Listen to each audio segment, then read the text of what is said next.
Eh bien, bonjour à tous les amis, on se retrouve aujourd'hui pour une nouvelle vidéo.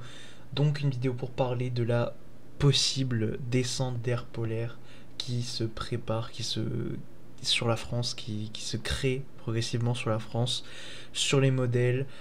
Nous sommes bientôt à moins de 200 heures de la potentielle descente polaire. La fiabilité commence petit à petit à monter. On va prendre CEP. Donc, on va commencer. Donc, aujourd'hui, on est le 25 octobre, il est 22h25 actuellement. Je tourne directement suite à la réactualisation du modèle parce que je l'attendais hein, fortement et elle est pas mal, vraiment. Donc, on voit donc sur le début que la goutte froide passe en Espagne, donc là tout est comme prévu. De l'autre côté, côté Amérique, on voit qu'une dépression s'avance progressivement. Là, le Talweg, ici. C'est une dépression qui marche avec l'air froid du nord, mais qui va potentiellement, enfin, continuer de s'avancer vers les Açores et s'isoler progressivement, on le voit, car elle va se détacher. Elle est trop puissante pour être rattachée à l'air froid, être aspirée par l'air froid et bloquée par l'anticyclone, mais elle n'est pas assez puissante pour ramener l'air froid avec, du coup elle va être isolée par l'anticyclone. Voilà, donc on le voit bien ici, et l'anticyclone qui revient du côté de l'Amérique, lui, il va se reformer, enfin il va se rallier à l'anticyclone des Açores qui est monté sur l'Europe, plus l'anticyclone du Groenland, ce qui fait que ça va encercler cette dépression, ce Talweg qui est désormais isolé, qui va faire monter l'anticyclone vers le Groenland et l'Islande. Et ça va avoir comme effet de basculer le vent en flux de nord-ouest, nord-nord-ouest, sur l'Europe de l'air froid. Et là, ce qui va se passer, on le voit bien, c'est que l'anticyclone va monter, puis la dépression va pousser vers le nord. Voilà, elle va tenter de remonter.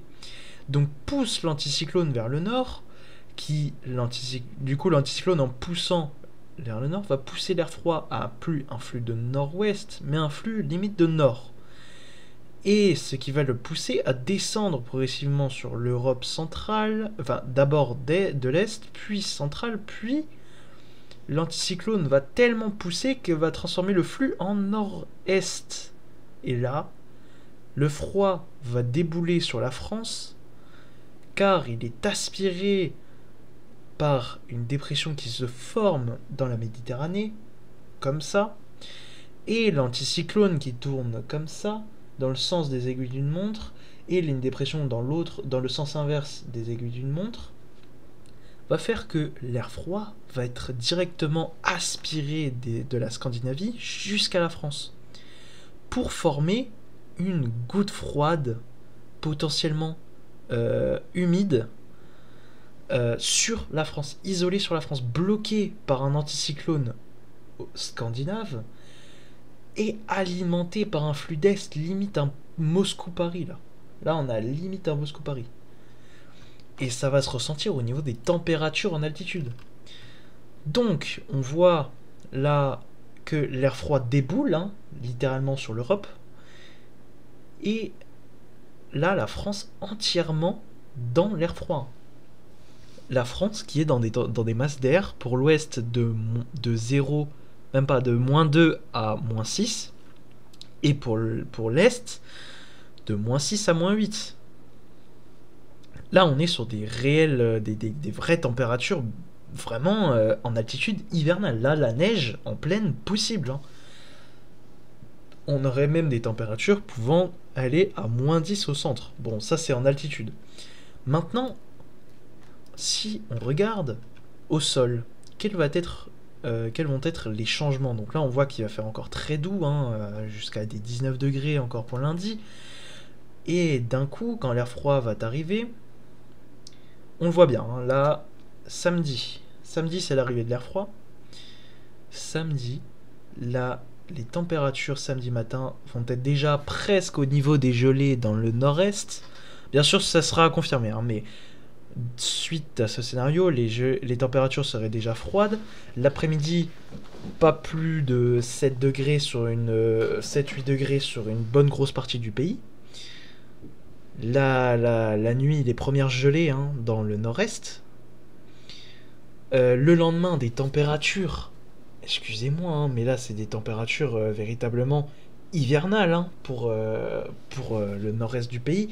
La Lorraine avec du 4, 3, 2 degrés, hein, vraiment, hein, là on aurait des vraies températures d'hiver, de la neige possible en pleine avec des températures comme ça. Donc après, dans la soirée, ça devrait potentiellement se mettre à regeler, mais ce qui est intéressant, c'est que le lundi, ça ne remonte pas. Là, on n'aurait pas des températures excessivement froides, ce serait peut-être dû à une couverture nuageuse. On va aller voir les précipitations, ça se trouve, il y a des précipitations, ce qui fait qu'on pourrait avoir de la neige, hein, parce que là, on a du 0, 1, 2 degrés sur toute la partie nord, voire même une grosse partie sud du pays. Toutes les montagnes ont des températures très très très très négatives. La neige s'invitera à toute altitude, hein, là c'est possible, même en plaine. Et ce qu'on a d'intéressant, c'est que le lundi, regardez, le lundi, on est entre 1 et 2 degrés, par exemple, pour la Moselle, 0, -1 vers le Morvan, la région lyonnaise avec 2 degrés. Là, on est le 4 novembre. Le 4 novembre, on a déjà des températures comme ça. Est-ce qu'on aurait des perturbations avec... Eh ben, la réponse est oui. Vendredi, une perturbation. Des averses, des averses, hein, sur le nord du pays. Des averses même sur la totalité du pays, une perturbation encore sur le centre. Là, il y a vraiment même une grosse perturbation par l'est pour lundi, 14h. On va regarder, hein, avec les températures en même temps. Lundi, 14h, voilà. 3, 2, 1, 2, 0. Là, il y a les Vosges. Enfin, là, la neige, elle tombe en pleine, hein. Là, il y a des épisodes neigeux possibles, vraiment possibles. Pour la rentrée, épisodes neigeux possibles. Si ce scénario vient se confirmer. Si ce scénario vient se confirmer. Je l'espère en tout cas. Parce que là, c'est incroyable. Là, je pense qu'on a le meilleur scénario de CEP depuis... Regardez les températures en altitude. -6, -7, -8. Ouais, regardez-moi ça. On est le 4 novembre. On dirait des températures de coulée d'air polaire en janvier.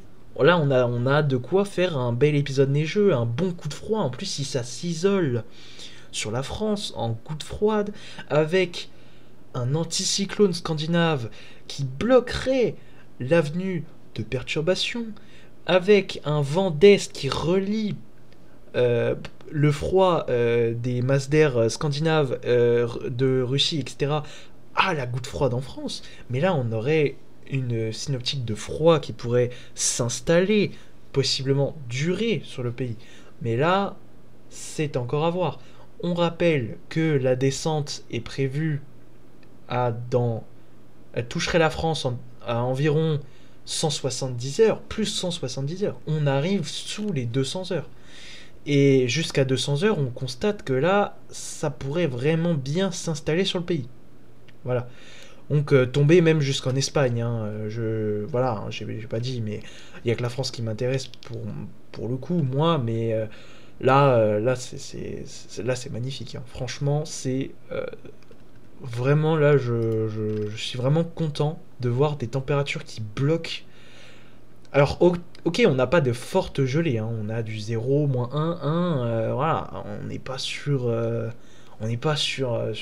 grand froid, la vague de froid, etc. Mais quand on voit les températures qui, à 14h lundi, on voit que la limite des 5 degrés, elle se résulte à limiter la Manche. Même Paris serait en dessous des 5 degrés pour lundi 14h. C'est pour montrer à quel point la masse d'air en altitude va être très froide. On a des températures en dessous des normales de janvier pour certaines régions. Là, dans l'Est, on est sur les normales de janvier. 3-4 degrés en après-midi, c'est les normales de janvier pour chez moi. On est en novembre. Et les normales pour Paris, c'est 5, 6, 7 je crois l'après-midi. Là on est nettement sous les normales, hein. On est à 4 voire 3 degrés, hein, dans l'est de la région d'Île-de-France. Les côtes normandes aussi, là vraiment le froid serait généralisé sur tout le pays. Et je ne parle même pas des montagnes qui elles vont avoir un coup de neige jusqu'à basse altitude, et pour les Vosges, Jura, Morvan, jusqu'en plaine, hein, dans le secteur du quart nord-est, dans le Lyonnais, sur le centre, même dans le nord du pays, hein. J'avais vu que vendredi, non, vendredi il fait froid, il fait pas encore assez froid, mais dans la suite, vers samedi et dimanche, les températures descendent à 3-4 degrés sur l'île de France. On a vu qu'il y avait des averses qui plongeraient de la Manche et de la mer Noire sur l'île de France, enfin sur les Hauts-de-France. On pourrait avoir aussi des bonnes averses de neige par là-bas, des perturbations qui passent de est en ouest, de sud-est qui remonteraient, hein. Le sud-est, on a vu la perturbation pour lundi matin, hein. On regarde les températures, plein après-midi, ça plaque à 1-2 degrés sur toutes les régions de l'est du pays. Voilà, entre 1 et 3 degrés sur tout un quart, enfin même pas la moitié du pays. Tu le coupes en deux, ça fait partie ouest, partie est, température en dessous des normales. Déjà de novembre, ça c'est sûr, on serait au moins 8 degrés sur les normales, mais là, voire 10, mais là, on est quand même même en dessous des normales de janvier, hein, potentiellement au normal de janvier, voire en dessous. Là, on aurait un épisode neigeux qui se profilerait pour la rentrée. Voilà. Donc, je ne m'affole pas, hein, je sais que c'est dans longtemps.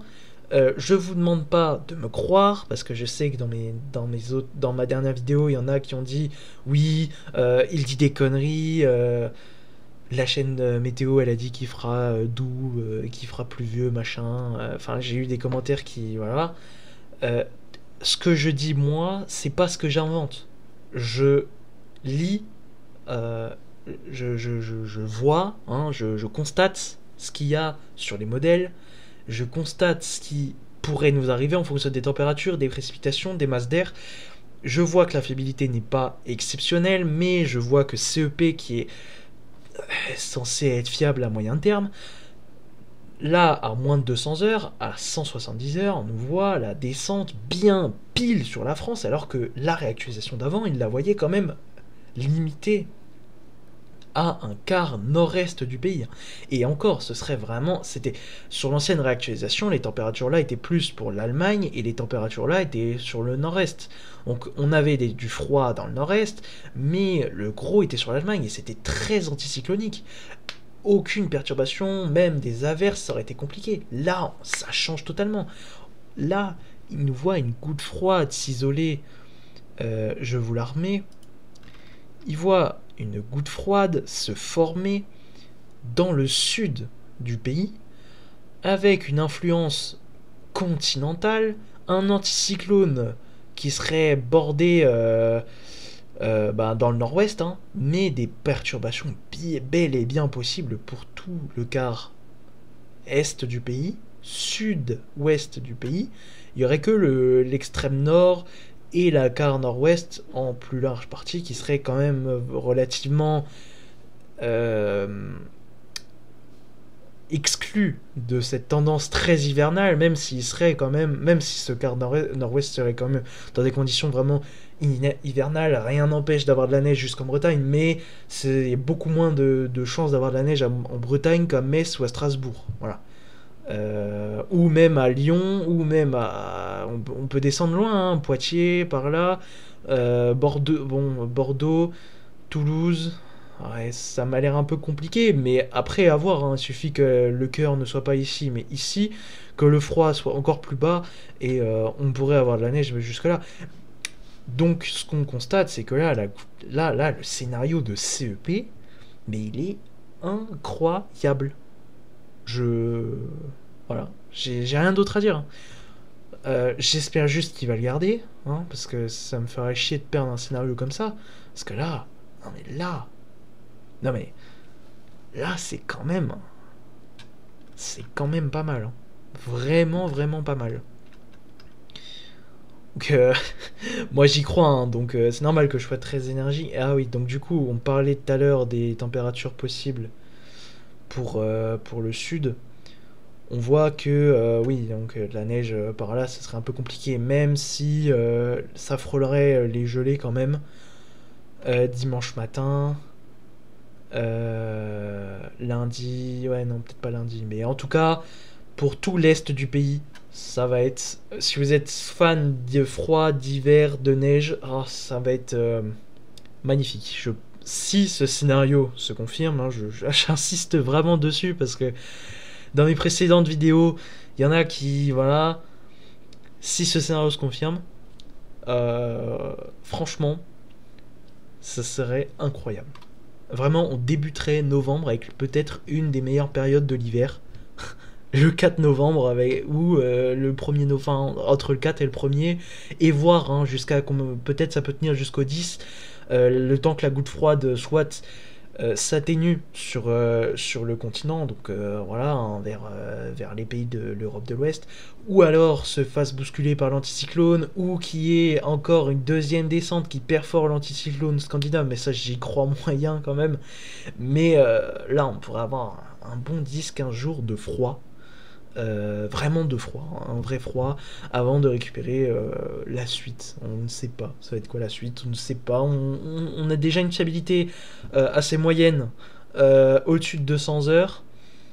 Donc là, je ne m'avance pas trop sur les détails, mais en gros, ce qu'on doit retenir, c'est que froid, humide, envisagé par CEP clairement à partir de 160, plus 170 heures, donc à partir de vendredi soir, enfin en tout cas pour l'altitude le froid arriverait vendredi soir, pour le ressenti de nous, hein, en bas, il faudrait attendre, je pense, ouais, samedi matin.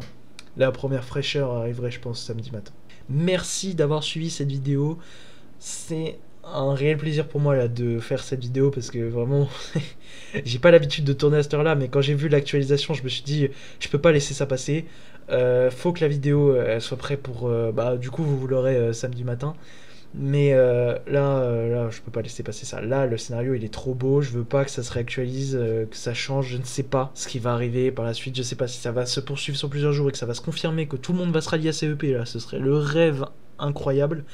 On va voir par la suite ce que ça va donner.